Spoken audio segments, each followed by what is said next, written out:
So, welcome back to the Casual Chaos Podcast.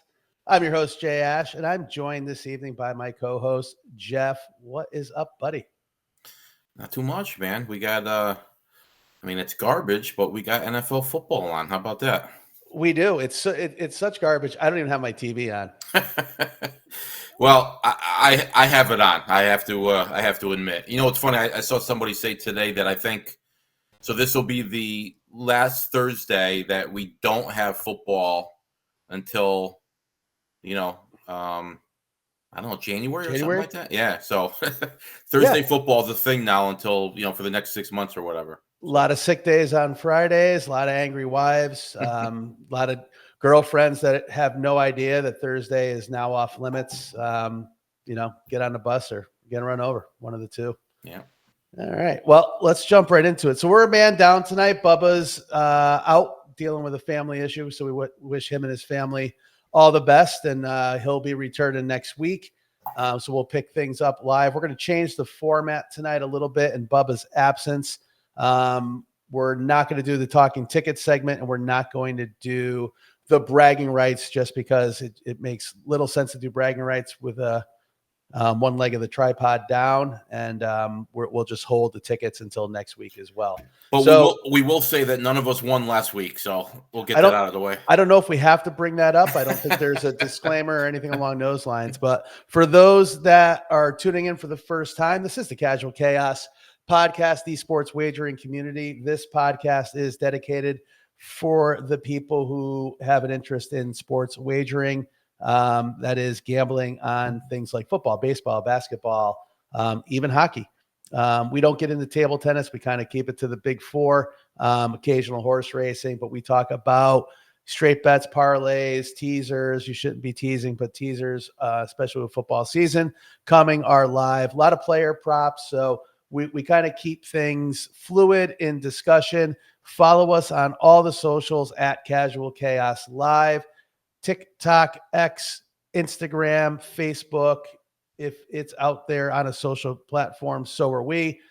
This podcast is available on YouTube, as well as Spotify, Apple, and anywhere you get your pods. So now that we've got the housekeeping out of the way, let's get to some of the off-season shenanigans we are seeing in basketball and football. Just the two headlines today. Butch, you want to talk about what's going on in New York? Real quick, we got our first touchdown of the season, by the way. San Diego scored already after a fumble on the opening kickoff by the Lions. San Diego, now the LA Chargers. Oh, well, whatever. I'm old. Keep up, buddy. Nobody in LA, likes them, so why should I? I'll keep considering the San Diego Chargers. But anyway, a little sneak peek. We're gonna do a show in a couple weeks where we talk about all our picks for the NFL season and stuff. But my sneak peek is I'm very high on San Diego this year. So, all right, yeah. So Mikal Bridges, did you see Mikal Bridges is now going to be getting paid $37.5 million a year? Crazy. That's a lot of money for basically a role player, which is what he is. I mean, he starts obviously, so he starts, but he's a role player on that team, So. Yeah, he's the third or fourth man on any given night. Sometimes he disappears altogether. That's a lot of money, man. Yeah, there's a lot of unhappy Knicks fans out there today, or probably more conflicted because you would have been pissed if he left, right? Or if they got rid of him after all the draft capital they gave up for him. Yeah. But you feel like he's overpaid because he's not a top 3 to 4 guy in that rotation, and he can disappear for stretches of a game at a time. He can and does. Right. But the flip side is, who are you bringing in if he was going to be on the way out? And what is the going rate for, I don't know, is he 18, 6 and 4? Is that the run rate for him the next 2 or 3 years? I don't know, man. I think the big, and you talk about Knicks fans not being happy. I think the big complaint is that, I think now he's like the third guy on that team that's making more money annually than Brunson. And, I can't imagine he's very happy, and they're going to have to pay him at some point. So, with the CBA the way it is now, it's just hard to have guys that aren't true studs making that kind of money. I mean, it comes back to haunt them at some point eventually, So yeah, well, I mean, Brunson's dad is the GM, so there's that. yeah. So, anyway, all right. Well, shifting gears, we had some news around 6:30, so about an hour and a half, 2 hours ago before we went live here. It is now 8:20 p.m. on Thursday, the last day of July, Hall of Fame day. Terry McLaurin, Terry with an I. What's going on? Yeah, wants he wants out. Yeah. What are your thoughts on that? Well, it's not shocking, right? I mean, I think he's like the third or fourth receiver over the past couple of seasons to request a trade, and most of them don't get moved, at least not initially. So it seems like Washington is digging in, and they don't want to trade him either. But it's hard. I mean, it's hard. These receivers, first of all, there's especially because of the way college football is now, right? With everybody throwing the ball as much as they do, there are so many good receivers in football in general. Right, it's hard to find a great receiver, like a truly great receiver, but it's pretty easy to find a good receiver. So I can understand these teams not wanting to pay these guys, 30 million, 33 million. Like the going rate for not even like the studs is, high 20s, low 30s. So I get it, but they got to spend the money on somebody, and either they're going to move him or they're going to give him the contract. It's one or the other. So. I think it's a classic situation where they both need each other. They know they both need each other, and neither is willing to meet in the middle, whatever the middle is, because it's probably not a huge gap, but I'm sure it's going to come down to contract length or guarantee. You had, if it wasn't a career year, it was right there for him. It was certainly the best year he's had in the last 3 to 4 years. Too solid of a talent, bordering on elite level athleticism and hands to be in the lurch for how many years without a quarterback, Heineke chucking the ball up to other people, that type of shit. But so you bring in your franchise quarterback that sets the league on fire. This guy puts up double-digit touchdowns, wants to get paid, rightfully so, and now you don't want to pay him. I don't see a scenario where he gets traded. I also don't see a scenario where he's not on the field week 1. That'd be my take.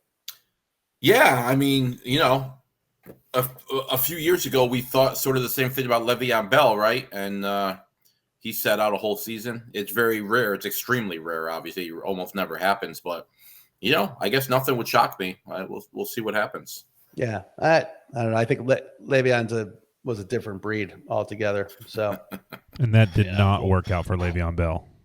It did not. No, no, it was the opposite of working out. That's for sure. Yeah, yeah. I do think that. Like, I mean, the Steelers. Oh, go ahead, Tyler. No, just touching on Terry McLaurin. Like, you'd think like guy got drafted there, has been there, was on bad teams. To Jason's point, like. You guys can't get close enough to make that deal work before you got to ask for a trade. Like, you've been there for some number of years now and played on real bad teams. And it was like the only shining, if there was any shining part of their roster at one point, was probably him. So tough that they can't get something done. Kind of shocking, to be honest with you. I think we're in fantasy season right now. Drafts are starting up. Those are the people who are probably more itchy scratchy about this than anybody else. Yeah. I think a deal will get done. But now you got to worry about, he misses all the camp, you come back, now you got to worry about hamstrings the first 3 to 4 weeks of the season, that type of shit. So it's never a good situation. You don't see a lot of these things work out favorably, but I do think it'll get taken care of before the end of camp. So he'll be 30 years old in September. So keep that in mind too. I mean, that's obviously a factor in all this. He's in NFL terms, he's not a young man anymore. So yeah, but again, we were talking about it before we started recording, right? There's an overvaluation of the upper echelon of receivers, and therefore the money's astronomical, right? Mm-hmm. So if we're looking at this with McLaurin, let's say that Pickens, now in Dallas, in a contract year, let's say he goes for 1,210. What's he going to want next year? Which right? I expect he's going to. Yeah, sure. As long as Dak's healthy. They're going to be chucking the ball because the defense is terrible. Wait till you get my sneak peek of how the Cowboys are going to be this year. 30 is not a running back 30, right? Running back turns 30 with the exception of Derrick Henry, you're looking for the cliff. Sure. I think receivers can go 33, 34.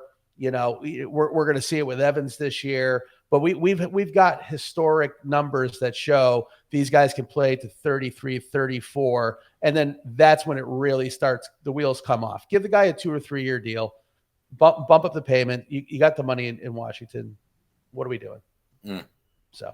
Right. Yeah, I mean, again, we're assuming, and maybe this is out there. I haven't really read up on it, but we're assuming he'd be okay with a 2 or 3 year deal.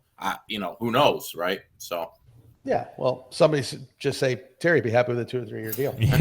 Yeah. The other thing is easy. Like that receiving core's not great. I think if Terry McLaurin doesn't come back, I know they signed Debo, but Debo was not. They signed Debo last year.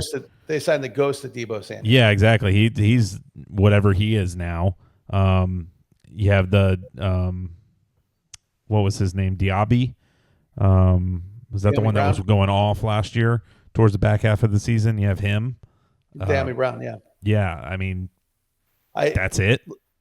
Listen, we're like Jeff said, we're going to do a full breakdown of gambling implications for football season and some of our takes, but I think it's pretty established that whether they're touts or whether it's CBS, ESPN, anybody who's doing rankings right now, Philly's still favored to win that division, but Washington is a close second. You've got people picking Washington at plus 210, whatever the number is, to win that division, and the over under is people are going over and they're expecting to win 10, 11, maybe even 12 games. If McLaurin is not on the field or is not on that team, that number goes to 8 or below. Mm-hmm. It just does, right? Because now you can't stack the box because Daniels is too mobile and they've got a good running game, but now you have no weapons. You have no weapons on the perimeter whatsoever. And Debo is, while he has the chance to still be productive, he's a yards after the catch guy. He's a gimmick play guy. He's not an elite route runner. He's not going to burn you deep. He's going to catch a 5-yard screen and he's going to make people miss or run you over. And he's a thigh bruise every game. He's something is going to get. He's going to get hurt. That's a guy who age is a factor because of the way he plays. Yeah, no doubt about it. Yeah, he's 10 years older than his actual age. Yeah, almost like you need a guy that's going to take the top off the defense, though. Right, a la Terry McLaurin. Just pay him a little bit more than what you're offering him. He'll probably take it.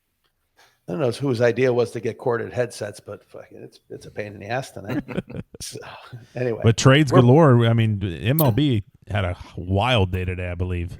They did. Let's get right into it. Let's. How do you want to do it, Jeff? Do you want to go by the actual trades? You want to just run down what the trades were, and then we'll get into some of the divisional impacts? Yeah, well, I threw a spreadsheet to get. Well, let's start with the Yanks, right? You want to start with the Yanks just because obviously we're both fans. So let's do it. So we spoke about the deadline coming up last week, and I mentioned at the time that they needed a third baseman, they needed some relievers, and they needed a starter. And they did a pretty good job of filling those needs. They picked up Ryan McMahon from Colorado. Very good defensive player, and he's not necessarily a great offensive player, but he's light years ahead of what they had playing at third base, and he's already had a few big hits for them in in the week that he's been there. So that's good. Picked up some bench depth with Ahmed Rosario, got him from the Nats, got Austin Slater from the White Sox. Rosario being a utility player who hits lefties. Slater, outfielder who hits lefties. The Yankees are very left-handed when it comes to their lineup. So getting a couple right-handed bats to put on the bench to bring out whenever somebody brings out a tough lefty in the 7th or 8th inning. I mean, it made sense for them. But today was the big haul for them. They basically they got 3 relievers, 2 of them who were closers on their current team. Got David Bednar from Pittsburgh, 2-time All-Star. Got Jake Bird from Colorado, who is more of a depth guy for them, but he's been really hot for like the past month. So they're catching him at the right time. And then they got Camilo Duvall from San Fran, who's also their closer too. So, they got 4 closers on their team right now with those 2 guys and Weaver and Williams. So it sounds like they're going to continue to put Williams in that spot, but they're pretty deep, and they got a couple of guys that have been injured in Leiter and Cruz who are ready to come back. So all of a sudden, their pen went from a legitimate weakness for them to they might have the best pen in baseball right now. So it's pretty crazy. The one thing they didn't get was a starter, and I heard multiple teams say that the price for starters was just out of control. So I guess it's not shocking, What one quick note, and then I'll shut up and let you talk, Jay. But one quick note is they played Tampa Bay today, and during the game they made a trade for Jose Caballero, who's a bench guy for them. He's a utility guy. He could play multiple infield positions, but he's also tied in MLB for the lead in stolen bases. So again, picked up another bench guy. He could play shortstop, which is important because they didn't really have a backup after they did trade Peraza today. So they didn't really have a backup shortstop on the roster until they made that trade. So again, made a bunch of good moves. I mean, I really like what they did. They got Heel coming back in maybe a week, so they are going to get some reinforcements with the rotation, with him. But I think they had a good couple of days, I think that's the bet right there. They're banking on Heel coming back. Obviously, it'll take a couple weeks to get into form, but now you're there for the stretch run. He was up on an innings count last year going into the playoffs, so you kind of messed with him, but he was lights out at the beginning of the year. If he comes back at 95% of what he was last year, you more or less traded. You feel like you picked up a starter at the deadline. Your point about all of the arms in the pen now, you're either planning on your starters not getting out of the 5th or 6th inning, and you're going to have this savage rotation in the bullpen. But that's kind of baseball these days for a lot of teams. So if we're going to be dialing up, a 7, 8, 9, and hot hand is the closer until you blow one, I'm game for it. Like you said, it wasn't sexy. We were void a big splashy name, but as a result, we're not overpaying somebody on a bad contract, and we didn't give up half our farm system. So you kind of got to be happy with it. McMahon already has a game winner under his belt, and he's contributing right away. I told you he'd be a contributor. So we got the wrong Rosario, but it's going to be serviceable. And Judge has been out for a couple games, and hopefully he comes back healthy and picks up where he left off. Yeah, sounds like he'll be back Wednesday. I mean, he's going to be a DH only for the time being because it'll take him a couple more weeks to get back on the outfield. But and again, that's sort of a tricky spot for them because that means Stanton's not going to play. Because obviously they're gonna play Judge over Stanton, but Stanton has actually been hitting the ball lately, so you're going to be sitting down a guy who's somewhat hot for them right now. But anyway, so I like what the Yanks did. Now, let's stick with the American League East, right? There weren't a lot of big moves. I mean, the Red Sox, they traded for Steven Matz and Dustin May. Two familiar names. Matz is not even a starter anymore. He pitches out of the pen, and May has had all kinds of injury problems, and he's coming off an elbow injury. He missed all of last year, and so far what he's done this year has not been good at all. So, we'll see what happens. I mean, maybe they're looking long term with those guys, but I don't know how much help they're going to be, for the time right now. Well, the Blue Jays are on top of the division. I worry about us catching them more than I worry about the Sox. They picked up Bieber. After he sold his music catalog, he decided to start playing baseball. But he was a Cy Young winner in 2020. He hasn't been the same guy. But if you catch lightning in a bottle, that bolsters their rotation for sure. Sure, but he's also coming off of Tommy John. So he hasn't even pitched in the majors yet this year. He's been pitching in the minors, but they just had to shut him down recently for a week because his elbow was bothering him again. So, again, like you said, I mean, it's almost like a lottery ticket with him, right? It's low risk but high reward if he comes back and starts throwing like he used to. So, Yeah. So, all right, you want to talk about the splashy one today with the homecoming for Correa? Sure.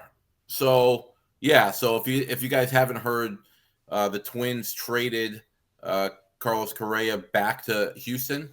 He agreed to play third base for them because they needed a third baseman. Minnesota was also eating about $30 million of his remaining contract because I think he's crazy. Yeah, he's got like another 3 or 4 years on his deal. He's getting paid like $33 million per year. So yeah, it was 6 for $200. Yeah, so they're eating some of that. They also picked up the Astros also picked up Jesus Sanchez from the Marlins today, and he's very skilled, but he's inconsistent both with the bat and on defense. But he bats lefty, and from what I understand, they're going to use him in a straight platoon. So they needed some lefty bats, and they picked one up. So we'll see if he ends up helping them or not. But yeah, I mean, Correa is probably the biggest name that got traded today, right? And the weird thing with him is, so he's been in Minnesota for 4 years. If you count this year, he's been in it for 4 years. First year, he had a really good year. Second year, he was basically a below average hitter. Last year, he had a really good year, and so far this year, I mean, we're almost 3/4 through the season. He's been a below average hitter. So it'll be interesting to see if he bounces back going back to Houston. He's a human slinky.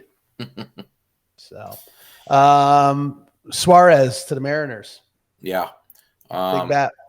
Yeah, although he's been struggling lately, right? I mean, he's kind of been, you always worry about regression with these guys, right? And he definitely was sort of hitting above his pay grade for most of the season, and he hasn't been very good since the All-Star break. But who knows? Might just be a slump.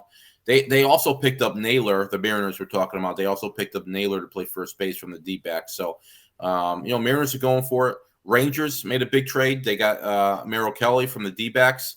I mean, he's a good starting pitcher. So, those 3 teams in the AL West are they're all going for it. So we'll see what happens.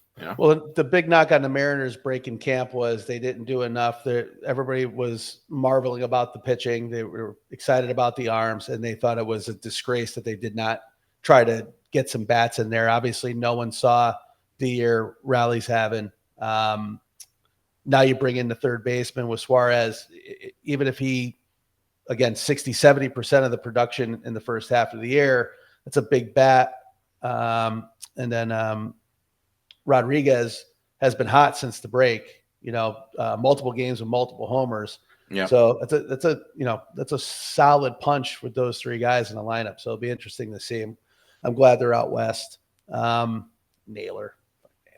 Yeah, I don't like him either, but he's an upgrade for them, Sure. So, and the AL West and the AL East is sort of in the same situation. I mean, you got those 3 teams sort of all like within 4 or 5 games of each other, Yeah. So, the Phillies picked up Duran, right? And he was very sought after. It's just interesting. The Twins, I mean, I guess that whole division's kind of bottomed out underneath Detroit, but I mean, everybody just became a seller. The Twins sold hard. Right.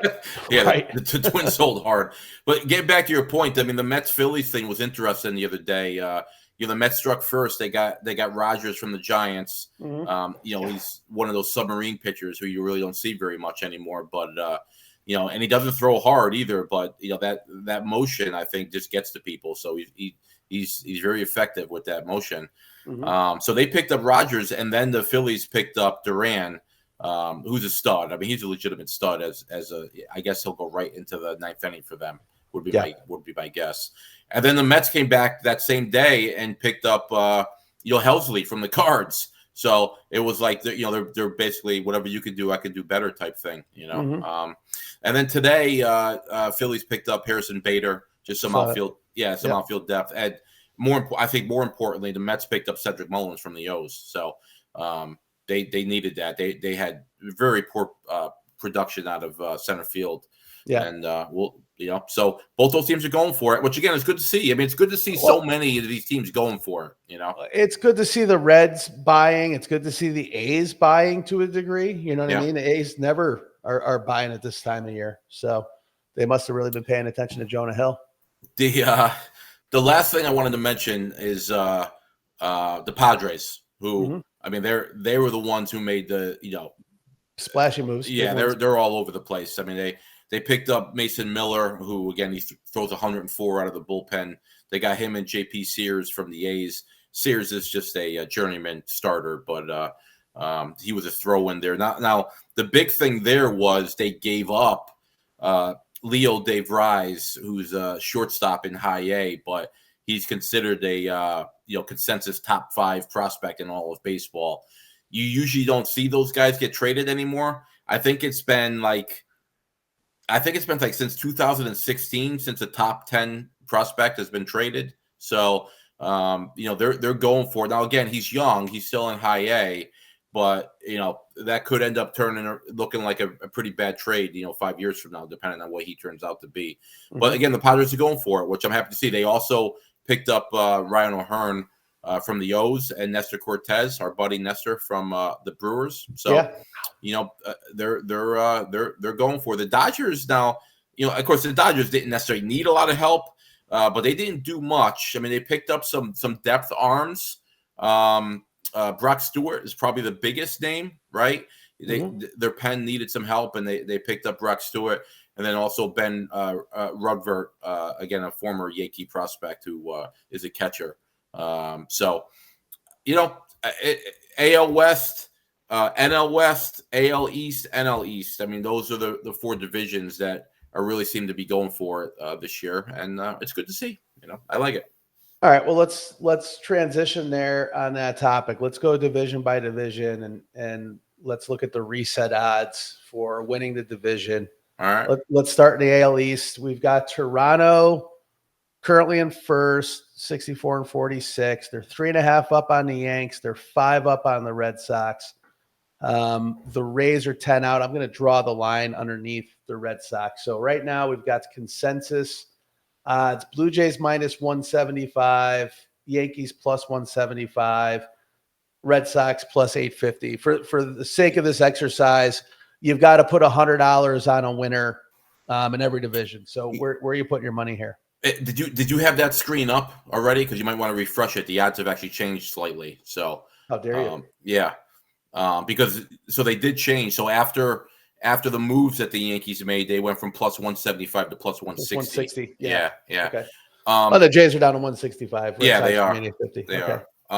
We don't need to edit that out, producer Tyler. No. So you just mentioned the lead, but the Jays are 3 games up in the loss column, which is always what I personally pay attention to the loss column. So I don't know. I mean, I think the Jays have been playing above their capability for the past 4 or 5 weeks, 4 or 6 weeks. So I thought some regression was coming.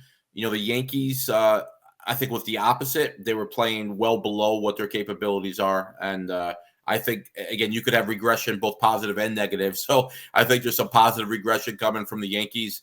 And with the trade deadline moves that they made, I think they're going to actually pull out the division. I mean, what are your thoughts on the Red Sox? I mean, I know that they're plus 850 to win the division, which I don't know, seems kind of low, but whatever, or high, or however you want to put it. But so do we think the Red Sox are finally for real? Because they haven't been very good for a while now, but they got a lot of young guys. They finally picked up a stud ace, pitcher. They got him in the offseason. What's your take on the Sox?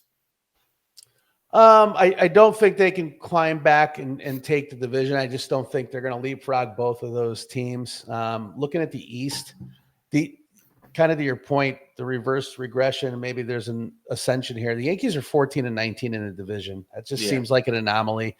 They just got their ass handed to them by Toronto. So where the Sox are 20-13 with the best record in the division. So if that evens out, they're gonna stay in that 5 to maybe they claw all the way back up to 3 games. I just don't see them overtaking it. They seem like a wild card team to me, and I don't want to play them in a wild card situation.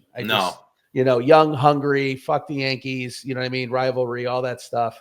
I don't want to see them. I'd like somebody else to knock them out.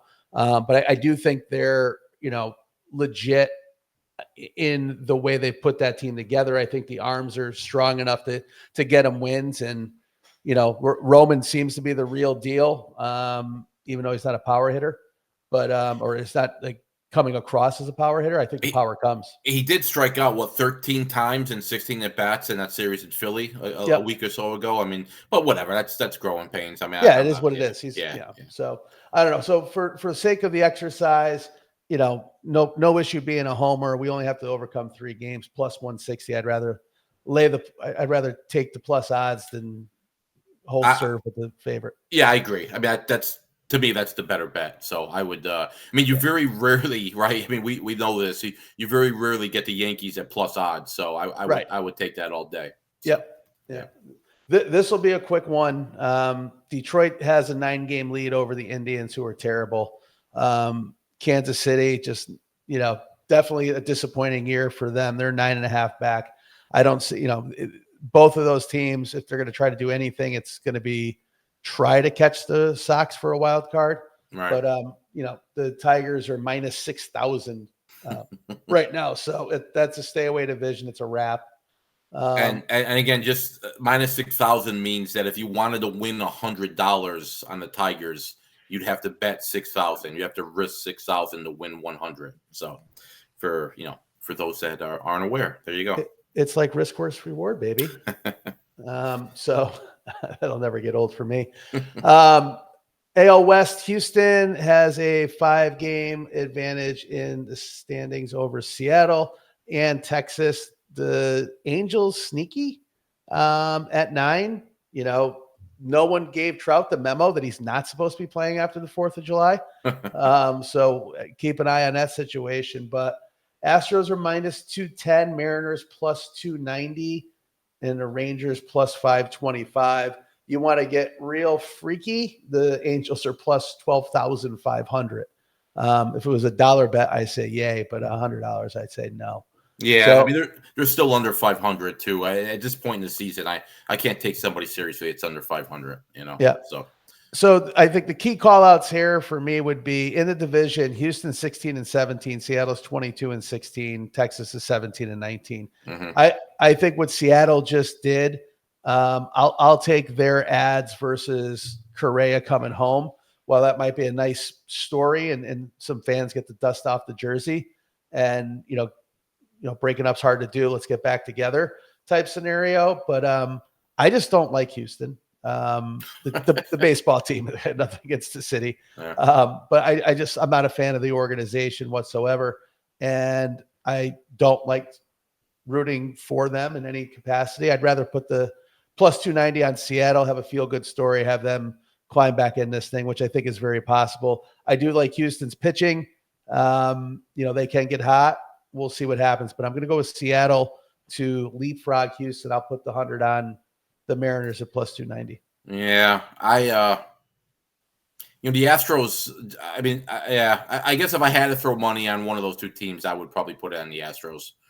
Even though I hate taking negative odds, but I think they got a 5-game lead right now. It's hard for me to see them losing that. Now, I don't know how many games they have head to head. I mean, that would obviously be something I would look at, but I'd be surprised if the Astros blow a 5-game lead with 50 games left. So we'll see. We'll see what happens. See what happens. Yeah. No love for the Rangers, by the way. Rangers got the same record as the Mariners, and with those plus money, plus 525 odds. Yeah, it's a good squad. Point. Won a World Series.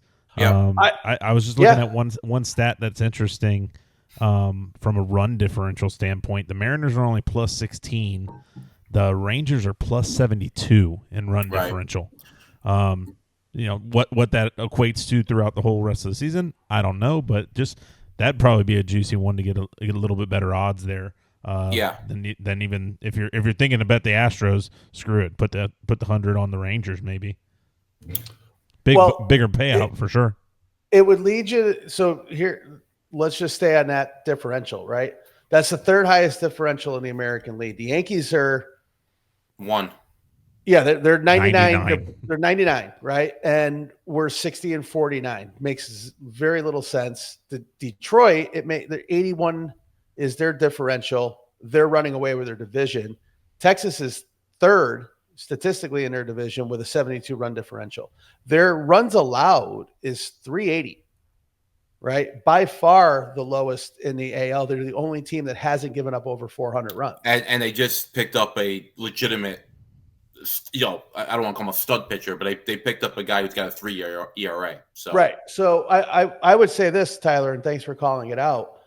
Jeff, you got to lay 200 or 210 to win your 100, right? I'd rather put 100 on both the Mariners and the Rangers and light the 200 on fire and take my chances and cover my action. I don't disagree. I don't disagree with that. I'm with you guys. And Tyler, to your point about the Mariners offense struggling, I mean, that's why they went out and picked up what they think are 2 big bats, right? So, oh yeah, absolutely. We'll see if that changes. And then also just back to the Yankees for a second. You guys talked about that they have a plus 99 run differential. That's the best in the American League. Their expected win-loss based on that is 64-45. So, the fact that they're only a couple games 60-49. I mean, that's a big difference, So anyway, we'll see. And part of the reason why they've lost so many games is the Yankees. If you're a Yankee fan and you've been watching this team this year, they're extremely aggravating. They make so many base running mistakes. It's ridiculous. Their defense has been atrocious, but they have made some moves to improve that, thank God. But the biggest culprit has been their pen. Their pen has just been so bad. So the fact that they went and made those moves today hopefully improves that. So again, I didn't mean to bring this all the way back to the Yanks, but there you go. Yes, you did. You guys always do. But interesting point here too. 1-run games. So just a stat that's probably influential in who's leading each division. Mm-hmm. The Yankees have a losing record in 1-run games. To your point, bullpen's probably given up a lead and whatnot. They're 16-18. The Blue Jays are 18-14. So there's your 4-game swing is pretty much right there. And then you have the Astros. When we talk about the West, like we were just talking, the Astros are 20-10 in 1-run games. So winning anything close right now, which if you watch baseball, the law of averages, that's not going to always pan out. You're going to lose some of those 1-run games eventually. And the Rangers have a losing record, very similar to the Yankees, 16-18, but the Mariners are 21-15, closer to what the Astros are doing. So, it's interesting, right? The Mariners and the Astros are the teams that have the really good pitching, and they're winning those games. So, yeah, exactly. It it helps to have a good bullpen, I guess. Yep. Mm-hmm. All right, let's get everybody fired up who listens. That's a Mets fan or a Phillies fan. All right, let's jump over to NL East. I think this is like the closest. Well, yeah. I mean, let's look at the odds. They're both minus 115, right? So, this is really a coin flip between these two teams. Dead even in the loss column. Mets have a half-game lead or there's 62 versus Phillies 61.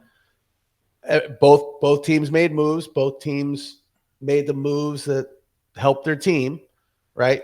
On paper, who's going to execute down the stretch? It's a good question, man. Wow. Philly's been there more recently from some success, so I would probably lean Phillies here. I almost want to say the Mets, Tyler. I almost want to say the Mets, but I can't. I just can't. I can't make myself do that. So I'll say the Phillies. If I had to throw $100 at one of these two teams, I'd throw it on the Phillies. I think so. I think I would as well. I'm looking at it from a standpoint of both of these teams are going to make the playoffs. It's just who's going to win the division, who's going to be in a wild card situation. Yep. Atlanta just shit all over themselves this year. It's kind of a head scratcher, but it does show you how important Fried was. Maybe just in a locker room too. But not a very good starting rotation. The fact that Miami's sitting there in third is kind of fascinating. It's funny, right? Yeah. But if you just do a quick scroll down, I mean, both of these teams would have to go into some devastating spiral to fall out of a wild card contention.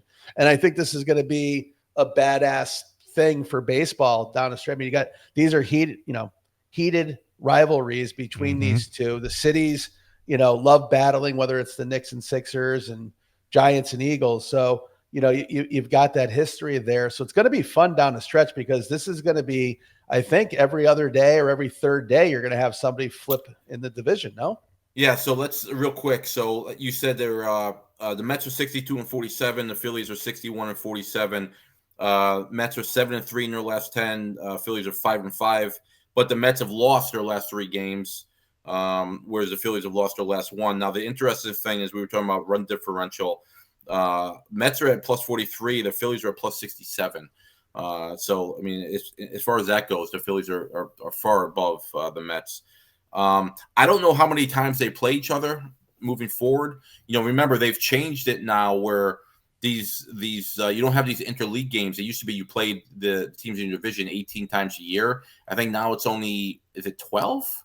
I think you only play 12 times a year now. So it'll be interesting to see if they have many games left, because they may only have like 3 left over the rest of the season.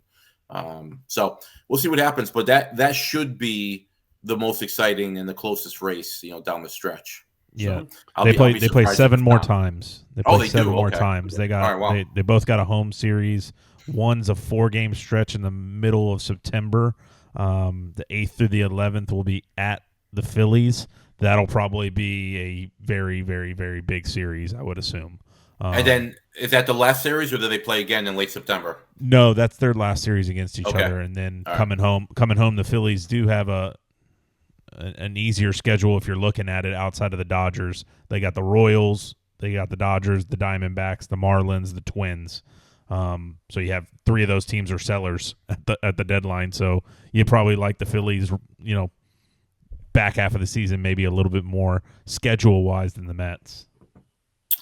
Well, But then you got the Brewers and Cubs. By the way, the Brewers and Cubs is going to be a good one as well down the stretch.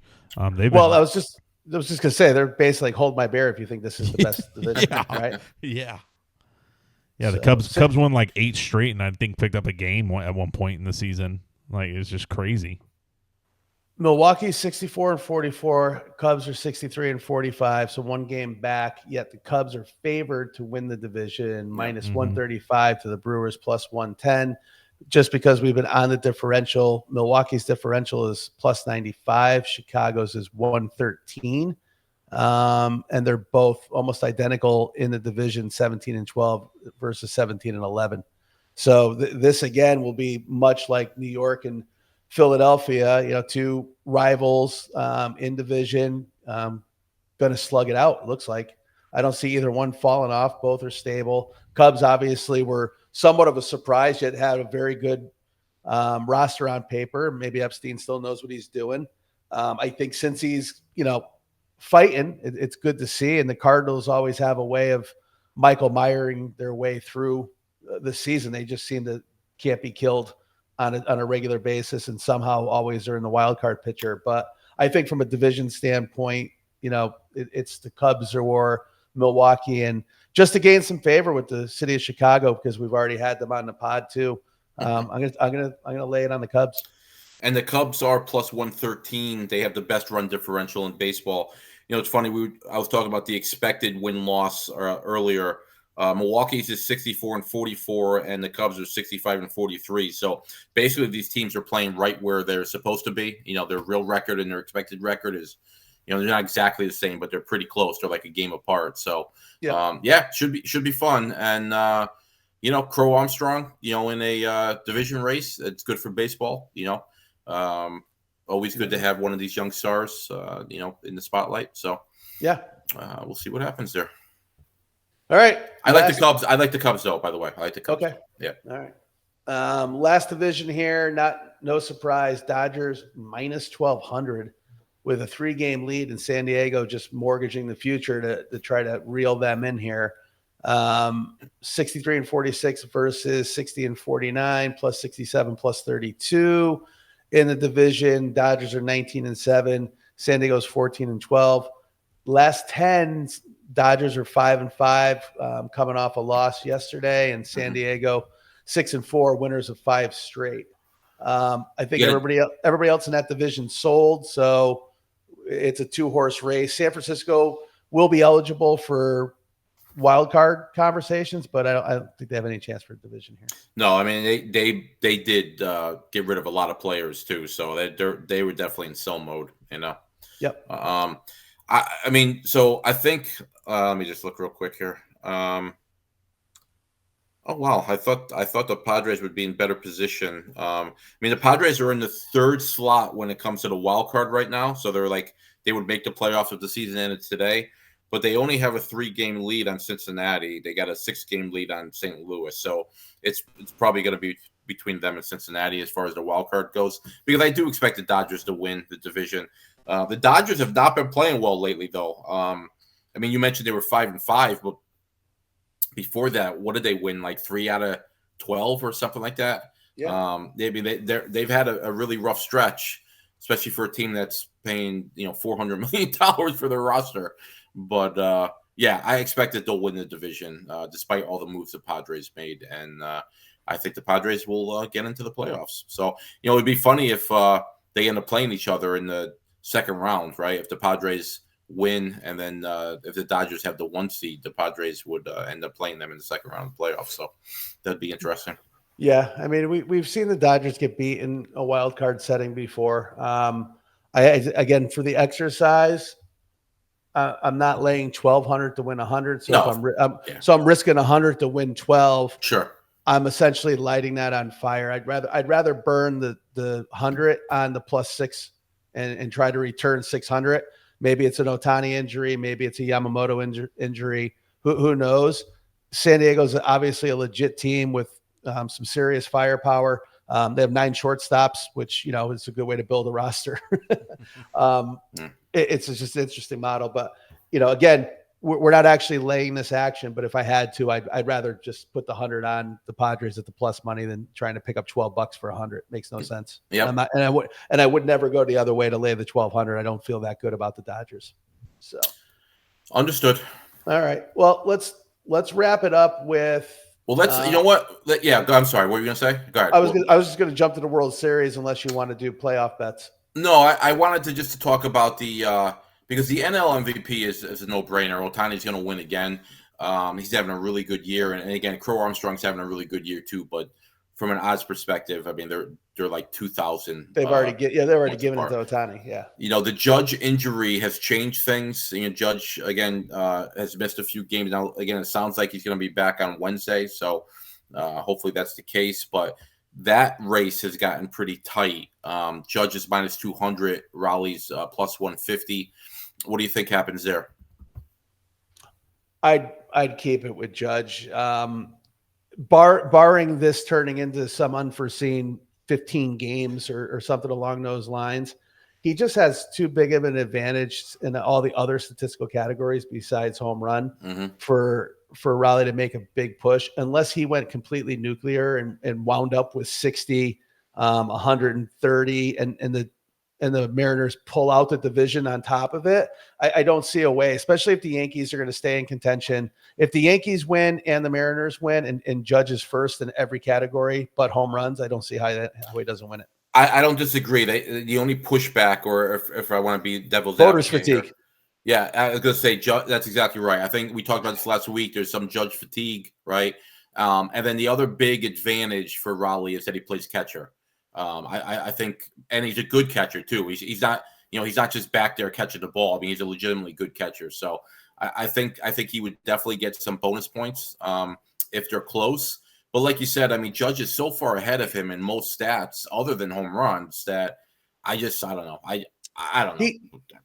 He's -200. That tells you enough. But again, maybe there's some voters fatigue, but East Coast bias, West Coast, you get lost in the shuffle, especially down the stretch. Once football season starts, eyeballs start fluttering. Excuse me. To your point, if he stays on the historic pace as a catcher, it's going to keep eyeballs on him. But again, he would have to distance himself from Judge, not win the home run title by 1, and maybe the RBI title by 1. And Judge has every other category. I just don't see how you flip it. Yeah. There's too much other historical stuff. And by the way, Judge is still batting over 350. Yeah. So if he finishes at 340, how does he not get it? I wouldn't understand that. Yeah, I hear you. So, but that's why they play games. So we'll see what happens. I hear you. But I mean, have we ever I mean, even in Bonds' prime, have we ever had a guy that put up 55 to 60 home runs and was batting over 330, let alone in the 340s, maybe 350? No, not that. I mean, not that I can remember. No. You know, I mean, and you're talking, you know, now we're talking Boggs and Tony Gwynn and Kirby Puckett batting title numbers. Yep. So, all right, let's just jump right to. I don't want to get into wild card shit and who's coming out of the AL or NL. Let's just go right to the World Series. Dodgers plus 250, Mets plus 850, Phillies plus 850, Yanks plus 900, Tigers plus 900, and then the Astros and Blue Jays both plus 1100. Got to drop down to plus 1200 for the Cubs, plus 1500 for the Brewers, Mariners plus 1600, Padres plus 1800, and the Rangers plus 2800. Anybody outside of the big four that you would have any interest in? The Astros. Ugh. I mean, obviously, you know, I dislike the Astros, but plus 1100 for a team. They got a good record. They know how to cheat. They have a really good rotation. So they have the best cheating record in World Series history. They do that. They do. But that you know, that would interest me, right? That plus 1100 would pique my interest. The Yankees at plus 900 would pique my interest, as would the Mets and the Phillies at their number would pique my interest. So I would stay away from the Dodgers. I mean, if it was me, they very well may end up winning it, but at plus 250, I would personally stay away from them. I'd probably go with one of the longer shots. So how about you? Well, you know me, I throw in that $100 on the Yankees every year anyway, right? And got them at plus 700. So I would not double dip. I wouldn't reload. I got to think most players would have had the Dodgers too, because it's similar numbers, plus 200, plus 300, I think, before the season. So I wouldn't double dip there either. I don't think I trust the Phillies or the Mets to make it to the World Series. So I would be looking. I think let me ask you then. I mean, who do you think again, I know you said you threw 100 on the Dodgers, but if the Dodgers aren't going to make it, I mean, who do you think would come out of the West? I mean, the NL. No, so I didn't throw 100 on the Dodgers. I'm just saying I think most sharps put it on there. Right. You know, even at the low odds, it just made all the sense in the world. That payroll, the amount of talent they have, managerial shit, right? I think the sexy pick for me, I'd want to lay on the Cubs. Right, just because that city gets in a frenzy, they've got the roster, they've got the pitching. I think they've got enough to get through. It would all come down to the seedings and the matchups again, and you know who's battling the last day and it's got to get on the red eye to play the next day, and in the wild card format, and who's getting the divisional rest, all that shit. We see it time and time again. Somebody always shits the bed in that wild card round, you know. So if the Cubs get some form of a home field advantage and get a little bit of rest, I just think that place is going to be hard to win in the fall. We've seen it before when they're loaded. I'd rather throw 100 to win 1,200 than, you know, not that the Mets and Phillies aren't juicy at that number. I would just take the Cubs over the Padres and the Brewers for that. Sure, matter. I understand, and that was sort of my thinking with the Astros too. I mean, at plus 1100, it just seems like too good of a bet there. But I hear you with the Cubs. I mean, that's not a bad option. Yeah, well, I mean, for me, just my dismay for the Astros. Oh, I know. Then I'd rather just say fuck it and let's go with the Rangers at plus 2,800. And if that's the case, you know. Yeah. So, you know, maybe we should do that anyway. Yeah, we might. All right. So, all right, producer Tyler, we got anything else on the baseball side we want to cover? No, that was pretty much, you guys. I think you nailed it. I did have the stat there of the 50 home runs and over 320 batting average. Did Ken Griffey do it? No, there's only been 9. It's only been 9 guys on the list of 50 home runs and 320 or above is what I found. Babe Ruth did it 4 times. Good at baseball. Yeah, Jimmy Fox did it twice. Aaron Judge already has one of those. Yeah. Barry Bonds only did it once. Luis Gonzalez, shout out Tampa. Luis Gonzalez has one. Wow. His 57 home run. One of the most inexplicable years of all time. But yeah, steroids. Yeah. Sammy Sosa has one. Mickey Mantle has one, and then George Foster and Hack Wilson also have them. Hack. So Babe Ruth, his 4 stretch run here, I believe, is what this is adding up. 227 home runs and batted .357 in those 4 years. Who did combined? Babe Ruth. Yeah. In those 4 years combined, batted .357 and hit 227 home runs. So out of that group, Judge did that last year, right? Was it last year that he did that? 24 or was it 22? It was the year he hit 58. So that so it was last year. It was last year. Yeah. So, but the next guy was probably Sosa. So when was that? Like 2003, 2004, around there. Yeah, Bonds, Gonzalez, and Sosa are probably all around the same time. It's in the era of baseball when a lot of guys were hitting home runs and not getting hurt. And again, it just shows you how. I mean, we actually caught some shit in the comments about us talking about Judge the last week, but people just don't realize like how good he is, like the numbers he's putting up every year. It's I get it. You don't like the Yankees, so just the Yankees. Yeah, like Tom Brady with the Patriots. I've got no problem with sports hate. Like it's part of being a fan. We just did it with Houston. That's so right. No, sports. Let's make sure we're not, blowing this out of proportion. Sports hate, right?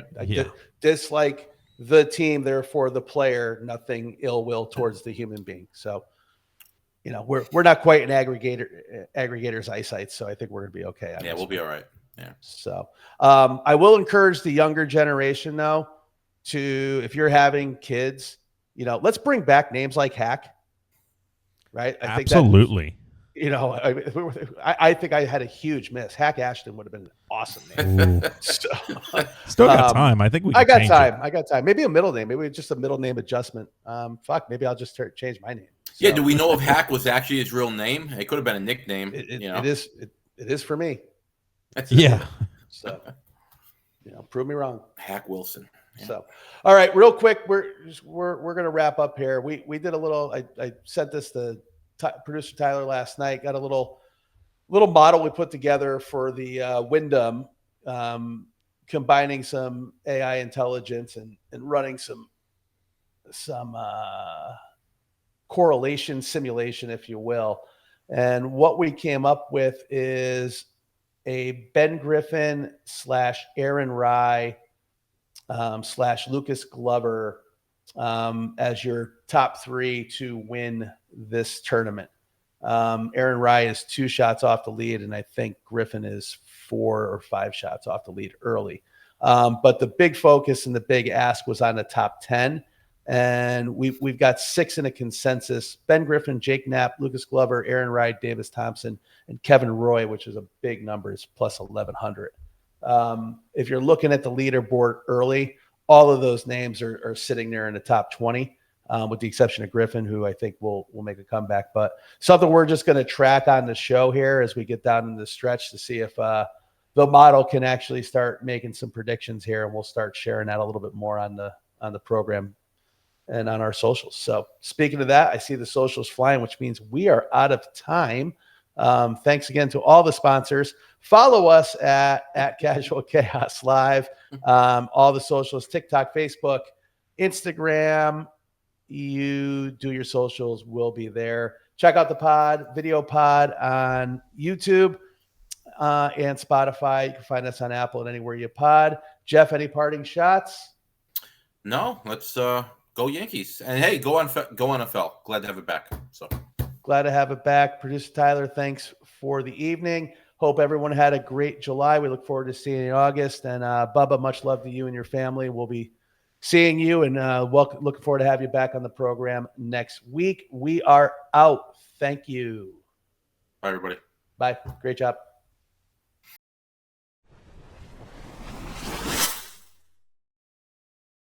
Hi, everyone. This is Jay Ash, one of the hosts of the Casual Chaos podcast you are about to listen to discusses gambling and wagering on sporting events. Please be advised the gambling and sports wagering content during this podcast is for informational and entertainment purposes only and does not constitute financial or gambling advice. Sports wagering involves significant risk. If you choose to gamble, please do so responsibly and only gamble with funds that you can comfortably afford to lose. All opinions, wagering tickets discussed, or implied wagers on the Casual Chaos podcast are not guarantees to result in financial gain. You must be 21 years or older or of legal gambling age in your jurisdiction to participate in sports wagering.